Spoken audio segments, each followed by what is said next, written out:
আপনার যদি মনে হয় আপনার বাড়িতে বাস্তু দোষ তৈরি হয়েছে, তবে চিন্তার কোনো কারণ নেই। একটি ঘরোয়া টোটকাই আপনার এই বাস্তু দোষের অনেকটা থেকে মুক্তি দিতে পারে।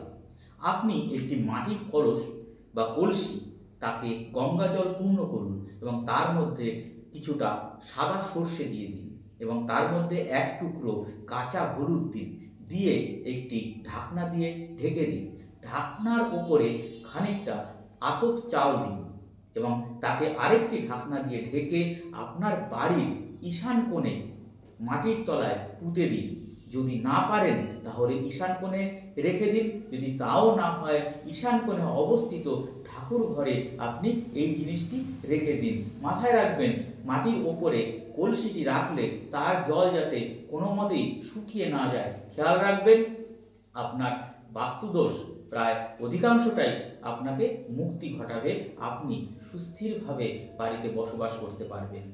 ধন্যবাদ।